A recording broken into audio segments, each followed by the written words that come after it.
Welcome to the You Go First podcast. This is the place where we bring together thought leaders, business pioneers, personal development gurus, and just about any person we discover that will inspire and compel you to go first in all areas of your life.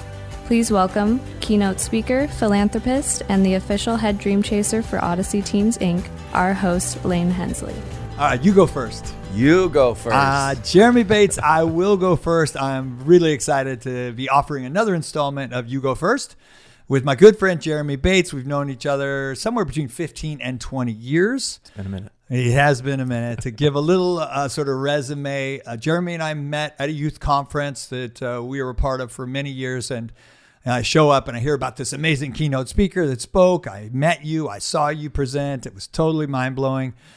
So Jeremy is a keynote speaker, travels all over the world, from aircraft carriers to lots of military things to obviously at-risk youth groups and just pretty much every youth group, which is possibly at risk, and corporate groups as well, using a combination of music, rhythm, beatboxing, and then, of course, a heartfelt story about your childhood and your upbringing and how that inspired you to try to make a difference for people. And as you call yourself, the hope dealer, who goes around really slinging hope, not dope, I know, and of course, talking about the passive side of hope, active side of hope, and giving people tools. So without further ado, welcome to You Go First, Mr. Jeremy Bates. Thanks for being here today. I appreciate being here. Yeah, it's awesome. So the reason I wrangled you in today, because just a few hours ago, you were in front of 400 high school kids, playing some music, doing you're telling your story, your personal story, and then involving them in a bunch of different activities.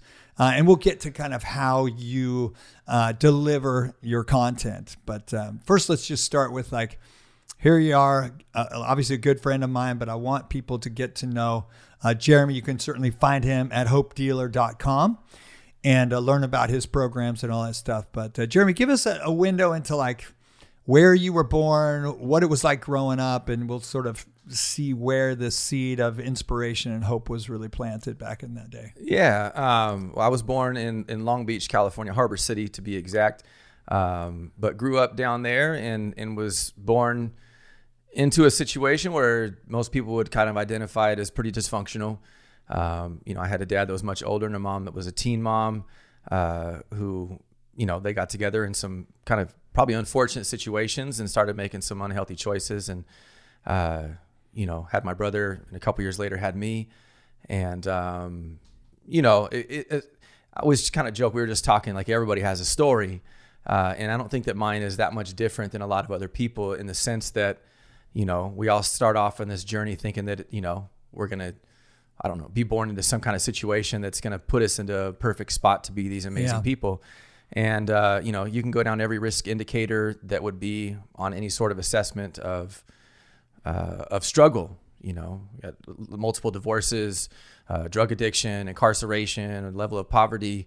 And so being born into that, and then trying to come up through it, I guess shaped me or molded me into being this kind of resilient kid that was really hell-bent on making sure that I went and kind of made a life for myself that I was never shown or was never around or never saw.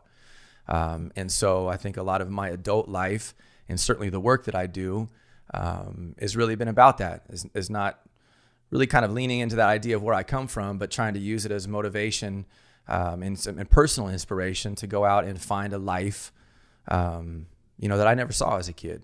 Yeah. Well, I know you're sensitive about really telling all the details, because of course you're trying to continue to have relationships with the people who, you called mom and dad and family and all that growing up. But the reality is it wasn't this perfect environment, this white picket fence and this intact family group. And I think anybody out there, if you're born into the quote picket fence, perfect intact family group, a lot of those people are in huge struggle, and they're maybe better at hiding it, or like you said, the indicators aren't as obvious. But I know one of the things that you're really gifted at is coming in and making everybody feel safe to tell their story and to really look at the pieces and parts of their life and start putting those things together in a healthy way. How did you do that? Tell us more. Well, I think human nature has us really kind of insulated. And a lot of people aren't vulnerable about their experience and certainly don't talk about it. I was at a new elementary school every year as a kid, and I never sat down with people I was around and been like, oh, I'm new here and this is why. It's because, my mom is in another new relationship, or we moved again, or, anything like that. And so I think there's this idea that when we're going through the battle and the struggle is you feel like you're alone.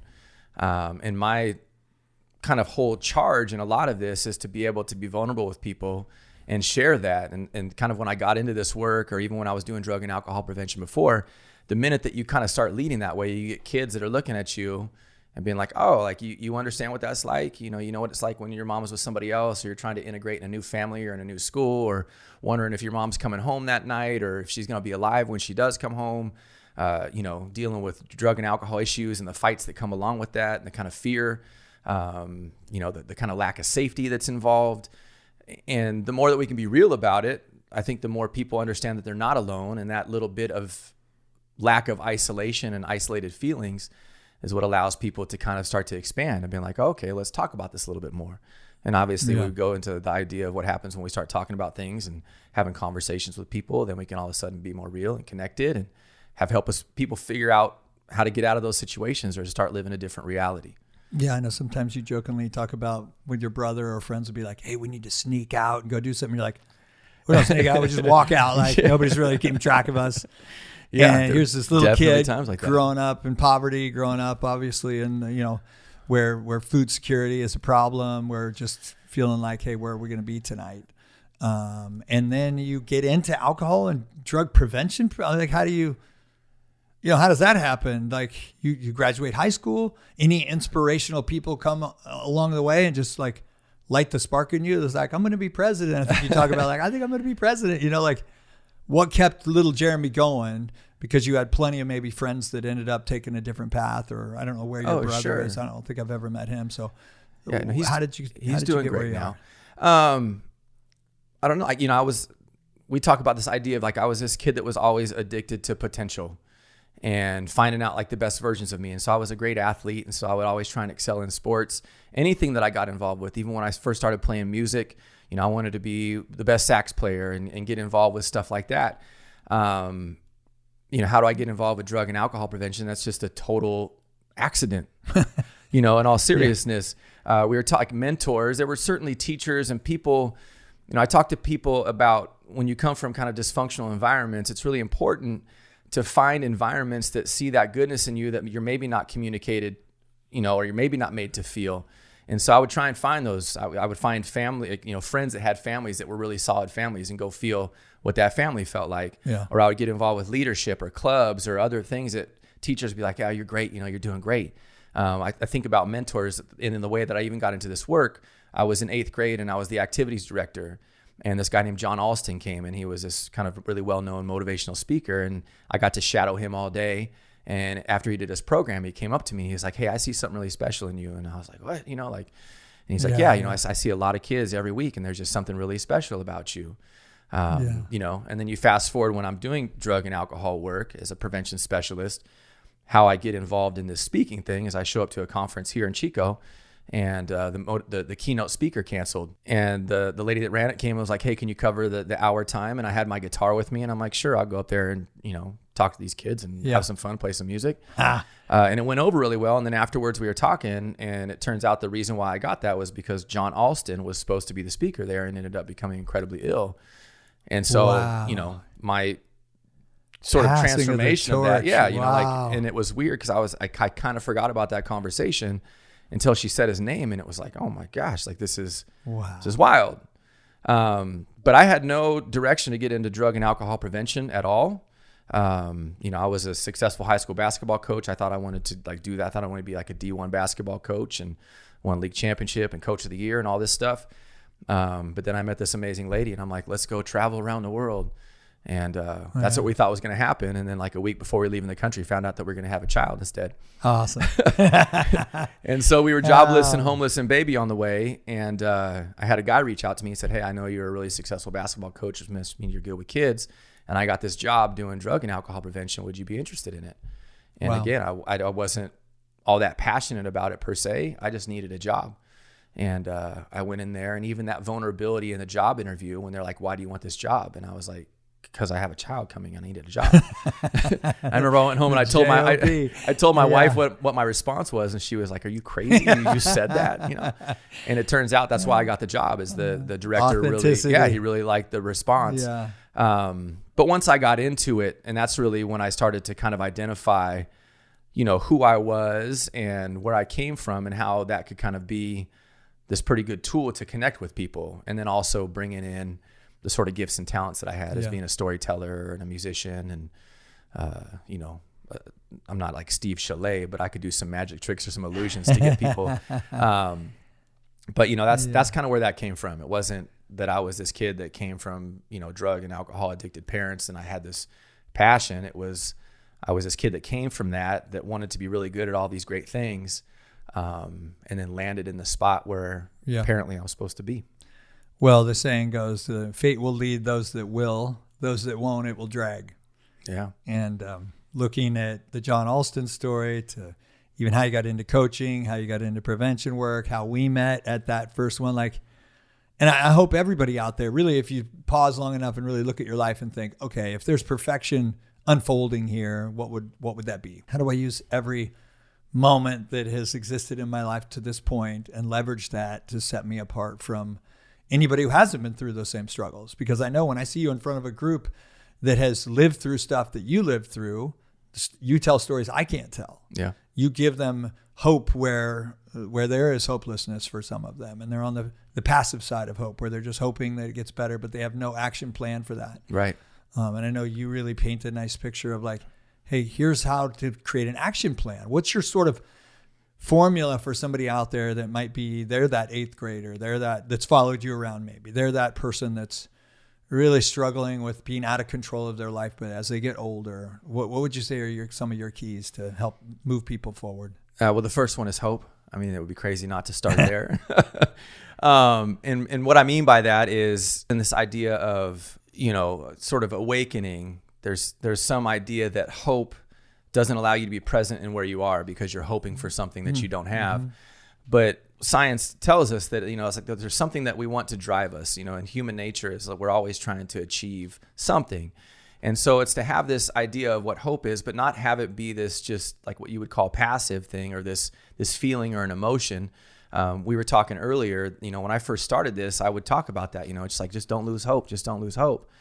But you realize that feeling or an emotion of hope, if nothing is changing, it's going to wane, and then you become apathetic, and then you become hopeless, and then life becomes very dangerous.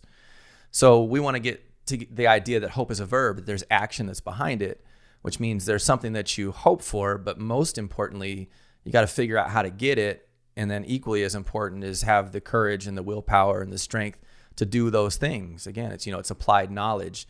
It's super easy to figure out how to get what you want, but the crux of it is do you have the courage to actually make it happen?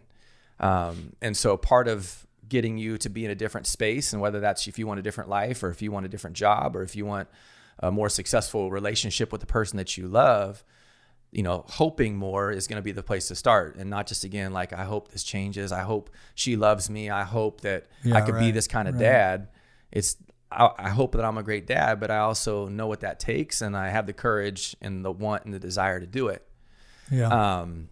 So that would be one. And then another thing is to love more in that idea of hope, and not love in the sense of like, I need these loving relationships, but just, you know, I think Cho Yoder was the first person that I had said, you know, like, love is a choice, choose wisely.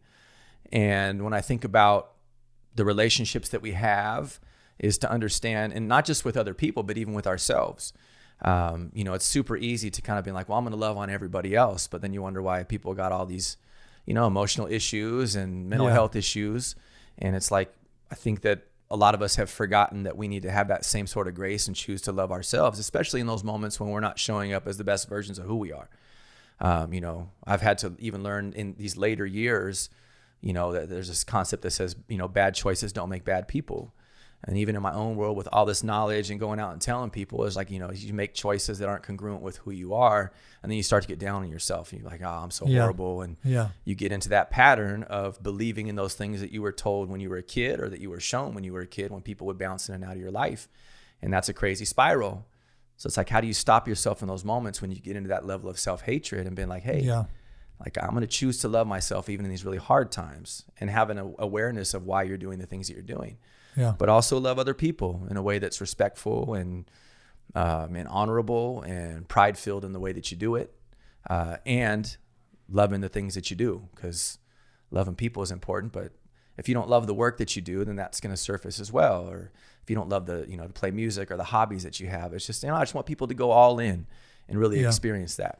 Well, you said something, when you discovered you're good at things, whether it's music or basketball or, a lot of movement right now to like figure out what you're good at, and like that passion and that like drive to do it comes from something that might come very naturally to us. In the spirit of like learning to kind of trust yourself. I heard the other day, if I was my own workout partner and every day I'm like, I'll see you at the gym tomorrow. I'll see you at the gym tomorrow. And they never show up. Pretty soon you're like, you're clowning me, you're not going to be there. Right. And when we make a commitment to do something and we don't take action, we lose trust in ourselves. Absolutely. And getting a path to like making little commitments, delivering on it, little one, deliver. Pretty soon, inch by inch, life's a cinch, you start to build a history with yourself. Right. That is like, hey, I think I'm starting to believe in myself because I have a pattern of following through on the commitments I make to myself. Absolutely. There's that idea of what confidence is. And self-confidence in particular. And I think there's this notion that people believe that people are confident just by nature. And the truth is, confidence is something that you build in yourself by what you're saying is keeping these little promises and always achieving. It's like, I don't let myself down. And so some people will be like, well, are you confident when you walk on stage? And you're like, well, yeah, I still get really nervous, because it means a lot to me. But I know that I never let myself down because I've kind of walked through life that way. It's silly as it sounds. Like if I'm out on a run and I tell myself I'm going to sprint to that mailbox right there and nobody's around, and if I'm sprinting and I'm like, it seems a little bit too far, halfway there, and I stop, nobody saw light. that. But even like those simple things, which is like every time I tell myself I'm going to do something, I do it. Yeah. And I don't pull up short on it. And the more that I can do that in myself, then the more confident I'll be in those situations. And that has to do, if you're not confident in speaking with people, it's just like, well, when I go to this place, I'm going to talk to 2 random strangers. And if I could do that, then I'm learning to trust myself. But it's also building these things in you, which is like, I could get better at those things that I want to be better at. Yeah. Well, you said hope and love. Mm-hmm. And maybe you've probably got more to that formula. You did remind me of something you always say, which is, you don't want to sacrifice what you want most for what you want in the moment. Right. And I know you have a process you go through with your groups to go, what are things I value, and start crossing things out to determine what do I want most. And what I want most is to trust myself, to follow through, to be trustworthy, to have hope, but take action on that. What are other pieces to that formula, if there are? The 3 kind of landing points that I try and weave in to content is to hope more, is to love more, and to do more, which is to be more actionable. And it could be, whether it has to do with mental health stuff, if it's exercise, if it's, engaging in those things that you love and making time for that. I just recently started playing basketball again. And I feel like I'm a much better version of myself. Mm-hmm. I'm not nearly the player I ever was. Now I find myself in the paint, just like banging bodies, and I see openings that I used to think I could get through. And now, they close quickly. But even just like making time for myself to go play, obviously there's the exercise component, and they say for, every, I think, half hour of exercise, you get 12 hours of healthy brain function. So there's that component, but then there's a camaraderie of the guys that I play with. And it's just one of those things that you look forward to that, my wife would be like, you need to go play basketball again. It could come back as a better version of you. So just, it's just, I don't know. I think in life, there's a lot of stuff that we get busy with. And I want to kind of refocus myself and people to refocus on this idea of intentionality and the things that we are doing. And how many hours you're on your phone versus how many hours you're actually picking up the phone and calling somebody, or engaging in those things that you want to become better at, or want to, do more of, or any of that. It's just, I think if we can be directed, and these individuals that are, motivated and inspired to do stuff, then we have a better version of who we are than just sitting back and waiting for things to happen. Yeah. Well, there's a lot of, sitting back and waiting for things to happen going on. You mentioned your wife. I know she's a marriage and family counselor, I believe. Therapist. Yeah. So, of course, you get a lot of side work, I'm sure, that she delivers directly to you.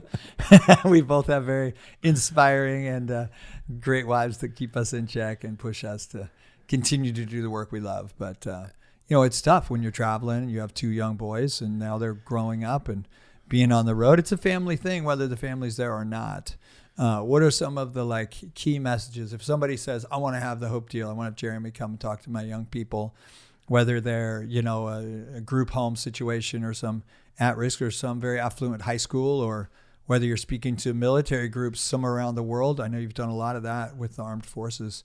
What's kind of the feeling, or if somebody a half hour says, oh, well, what did he talk about? What's like the one thing you hope that they get from your presentations? Ooh, that's tough. I'm like I had a good friend or mentor. His name is Lane. What are you about to say? Yeah. No, just when I first got started, it was really cool because when I would show up places with you, we had a good enough relationship where we'd always get together at the end and being like, you know, so let's go through what you talked about. And, you know, maybe you kind of went off on this tangent here and maybe you didn't need to say that. And it was this kind of model that you taught me, which is like, you create content and then you see what works and then you throw some stuff out and you compress it. And then you put some more stuff in there, see what doesn't work and compress it. And so by the time you get a half hour, you just have just haymaker after haymaker of what people need. And so what I want people to take away most, you know, is the idea, first of all, that you're not alone, that nobody's alone in whatever struggle they're going through or whatever dream they're trying to achieve, you know. So there's a collectiveness in the experience that we're all involved with as humans. You know, I want to talk about vulnerability and authenticity in that, and to get people to start being more real, so that people know they're not alone, but also so that we can really start addressing the issues as they are and not just the fronts that we see. I want to give people some actionable things to think about. And that's the whole, you know, the hope more, love more, do more concept. And that's the crazy part is, you know, I'll go into high schools and schools bring me and be like, work with these kids. They got issues, you know, in the back of my mind. I'm like, well, let me work with the teachers because y'all got issues too, you know, because people are people. And I'll get plenty of teachers that will come up afterwards and be like, hey, that was amazing, but I think I needed this just as much as the kids did. Because we all get into those places. And there's not a whole lot of difference between kids and adults with the exception of, you know, bills and responsibility and bitterness and hopefully not too much bitterness, but life is hard. And like you said, this is our chance as now grown-ups to adult and to say, what are we doing to prepare these young people for a world that is totally changing with cell phones? I know you have your 2 sons. I know that a lot of your hope conversation was, you know, maybe like this exciting, like now I'm the hope dealer and I'm out. And then, you know, challenges happen. I know that your son has some physical challenges that you're dealing with. And I think it really kind of adjusted your, like, how does hope fit into physical struggle when you have a medical situation? So how has hope evolved for you through that? I just remember very specifically, my son was diagnosed with epilepsy, and you know, in that battle, it was life-changing for all of us. I mean, for him too, but for us that love him. And he was going through the whole why me thing and all that. And I remember just holding him one day, and I literally caught myself like wanting to whisper in his ear, like, bud, just have some hope. It'll get better, you know, like just have some hope. And I caught myself because it's like, what if this doesn't get better? Yeah. You know? And then I'm going to tell him to hope for something else. And he's going to look at me and be like, I hope for this to go away, and nothing changed. So why would I have this thing that you've been talking about is so important? And it got me really thinking about that. And then also in my own world of like, you know, I felt like I was on the top of the world. My business was stronger than it had ever been. We were doing better as a family. Everybody was just great. And then all of a sudden this thing hits, and you realize how easy it is just to get sucked back down and to feel those feelings. And it's like, man, how do I not just be wrapped in this feeling and emotion of hope, but how do I be active in making things change?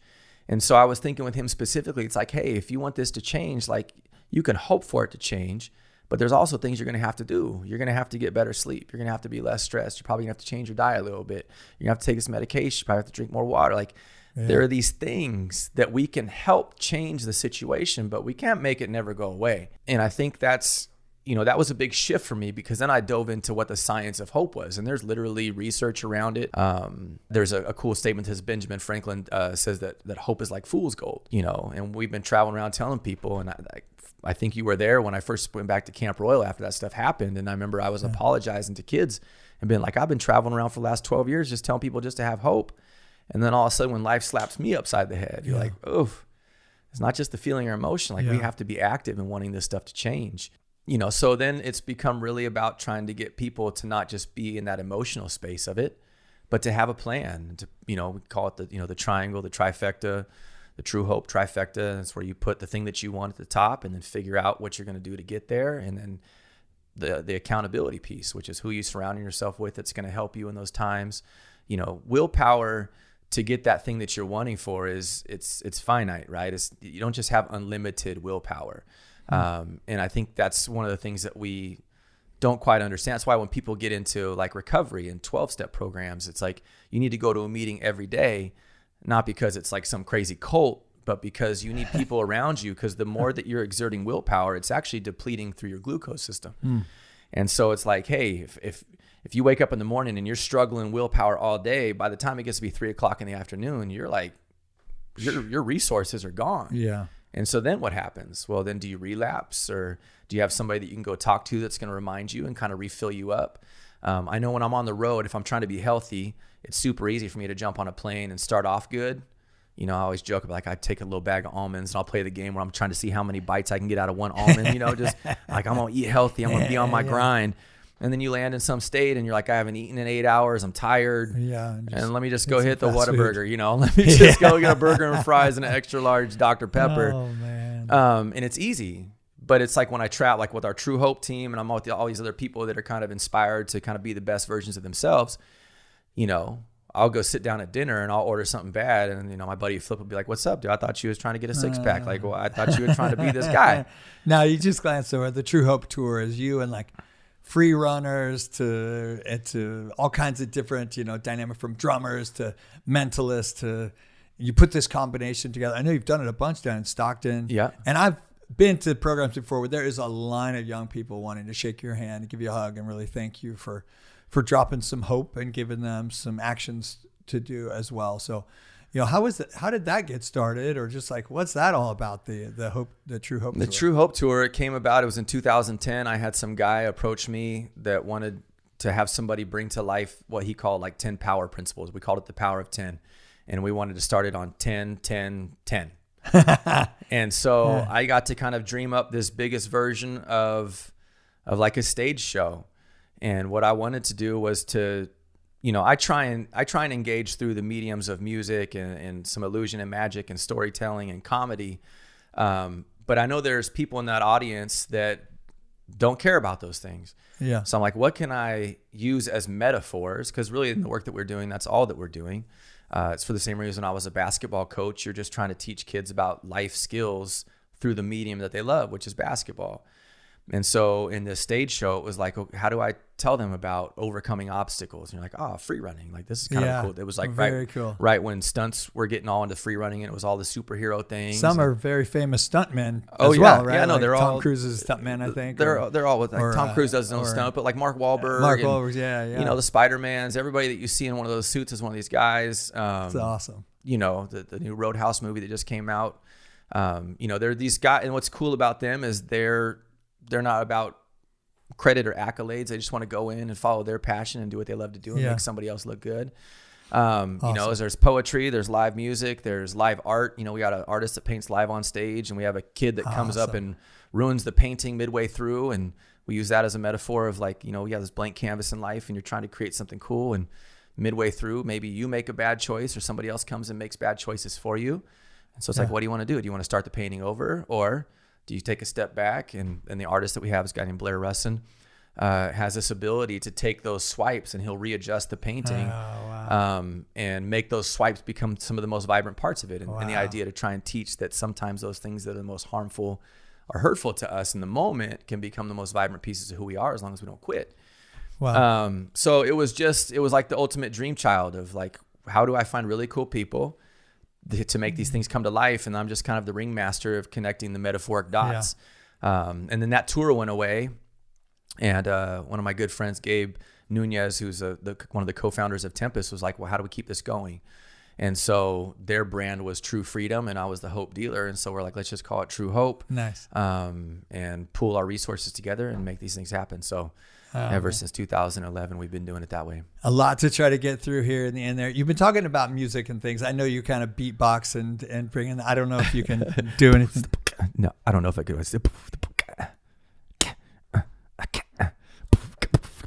don't know. There's no low end on these things. But. Well, I've just been mesmerized. It's not a skill that I've developed, let's just say. And so from obviously, I mean, young people today, we have to try to deliver a message to different, even older people. I mean, just like from swiping on TikTok or Instagram or X or Facebook or whatever, it's like there's stuff coming at us. And we talk a lot about like, people search you under motivational speaker, but to really light the spark of motivation, people have to kind of make that fire for themselves. You give them some information, you give it to them in a way that really hits them in a different way, so that they're motivated. Right. In really searching for that motivation. What's your angle on how to like light that spark in somebody? I think it's almost catch them being wrong about what they feel like the experience is going to be. And not to be like, gotcha. But it's because then it gives you permission, or me permission, to ask them, well, if you thought this was going to be this way, then what else could you potentially be wrong about? Yeah. And maybe one of those things is the way you see yourself. If I tell my story about where I came from, or who my mom was, or, living conditions, or things that I had to overcome in that way, most people, when they see me up on stage and I'm rocking some J's and I got this certain kind of fit, and they're like, oh, this, they come in and they create their little story of you. Yeah. And, they come into the environment and the very first thing they see is the picture. And then all of a sudden I got, drum machines and loop stations and a guitar. And then I start creating this music. And then they're like, what is this all about? I'll even try and learn the kind of music based where I am regionally to try and I'll learn it in the hotel the night before and throw it out there. And it's like, oh, okay. And so it's like, how do I capture you for a couple minutes? And to give me a couple more minutes, and then I'll just keep hopefully being different than what you expect. Yeah. And then through that process, it's like, okay, well, now that I've got you locked in, let's get you to start thinking about what you could be not wrong about, but how you could be seeing things differently. What would it be like if you came in here and you gave us a chance and actually let this set in? And what would it be like if you actually saw potential in yourself instead of being the person that only saw the negative or the struggles that you come from? And so, that's kind of when I built my program, my presentation, or just really the tools of engagement of it. It's like, people are like, are you a motivational speaker? And I'm like, no, I don't want to be lumped into that at all, because it always felt kind of like cheesy and kind of, kitschy, or whatever that word is. But even like doing loops, I'll learn a song the night before, and there's a part of me that wants to come out and mess up in front of people, so I can be like, oh, I'm not trying to be polished at this. I just want you to know that I was up in my hotel the night before trying to do something cool for you. Sometimes it works and sometimes it doesn't, but this is what's real.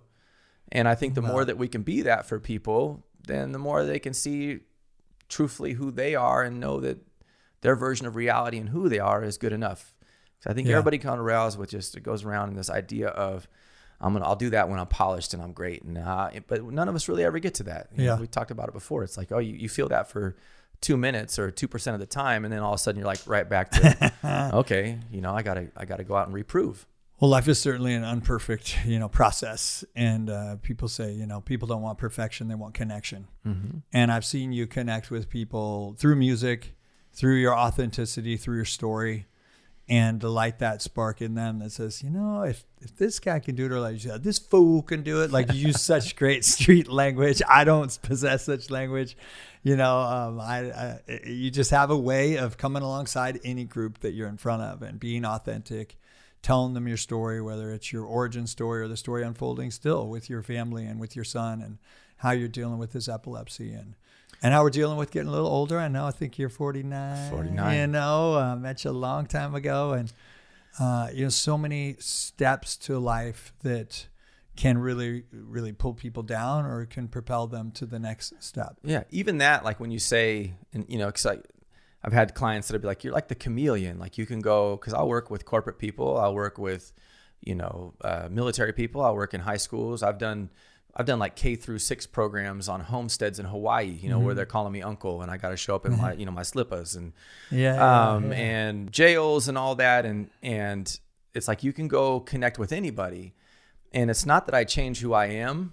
in those situations. But again, when you go back to my story, where you're a new kid at a new school every year, where I'm trying to integrate into a new family every year, you become a master at really walking into places and casing it real quick and being like, okay, what do I got to do to stay alive in here? What do I got to do to connect? How do I just fit in real quick? And so you take, that sort of dysfunctional upbringing and the struggle that comes along with it. And now it becomes one of my greatest assets, because I could walk into any room and just case it real quick and be like, what's the language that these people are using? What's kind of their general state of being? What's going to connect with them? And my brain just starts working real quick. And again, for as much as I would love to go back and be like, I wish I would have had a different childhood, there's that idea that everything that happens to us and every choice that we make really makes us who we are. And for as much as I would love to go back and have a different experience in a lot of different ways, oh man, I just wouldn't. It's funny, because just this last year, I hadn't seen my mom in 23 years. And then through a long story that we don't even have time to talk about in here, all of a sudden she reappears and I go connect with her after not seeing her for 23 years. And I used to tell people before I saw her, I was like, I haven't seen her in a long time. And if I did see her, one of the things I would do is thank her. And they're like, what? Like, knowing how she kind of, was in and out of your life and the kind of situation she put you in, why would you be thankful for that? And it's like, well, for as much fun as it wasn't, and for all the trauma that I'm still having to battle, it's created this ability in me to have a story to connect with people, and hopefully help them. And I've had friends of mine that reach out and be like, hey, happy birthday, and I'm so glad, I was like, birthdays are kind of hard, when you're not hearing from the woman that gave birth to you on your birthday. And it's like, well, hey, but at least you got that story. And then there are times when I'm feeling down, I'm like, but I didn't want that story. I didn't want that.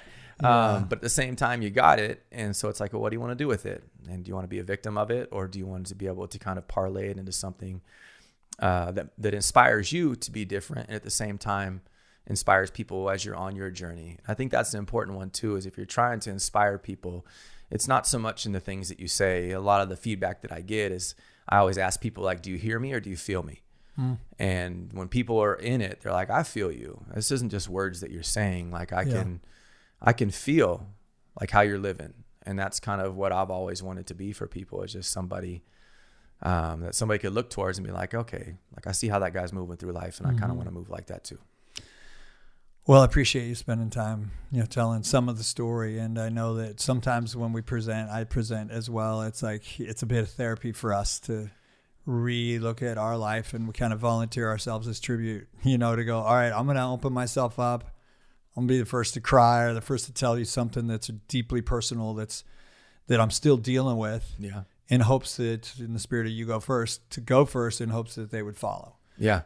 Most people are trying to let a scab heal, and we go out every day and be like, oh, check this out. Let me just tear this off. Reopen it up for you. But yeah, we've talked, you just at the last camp, it's, even in the work that you do, and there's been a piece of me, it's like, man, I don't want to have to keep talking about where I come from every day, because it's hard. Yeah. It's like most people want to like do the work and then package it up. I used to work with a guy named Rob Bean that was in Vietnam, and I remember I saw Saving Private Ryan, and I went to him the next day. I'm like, dude, how do you deal with the stuff that you saw?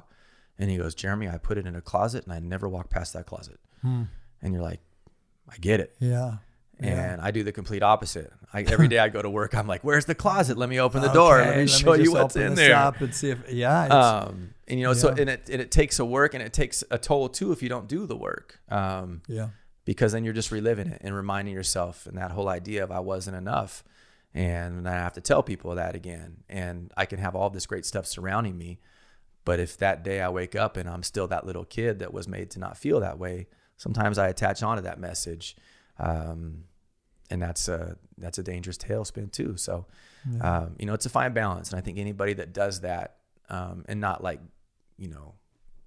for like gratuitous reasons of like, look at me, it always inspires me, and it gives me, an appreciation and respect for what it takes to do that, because it's not the easiest thing. People are always like, you got the best life, you got the best job. And I'm like, yeah.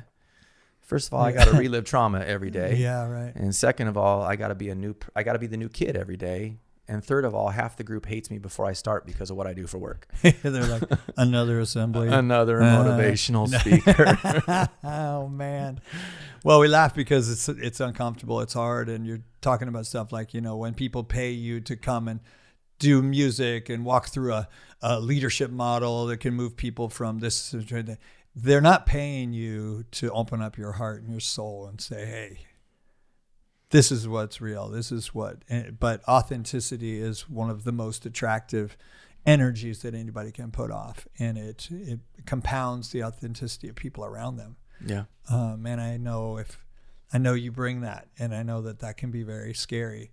And it's a gift when you open up yourself fully to an audience, and even in an audience of one right now. But I hope this story today and you spending this time is an opening for people to find you and have you come in and speak to their groups and talk to you about how you can, how you can open up your heart to open up their hearts and really step into, more love, more hope, and more doing.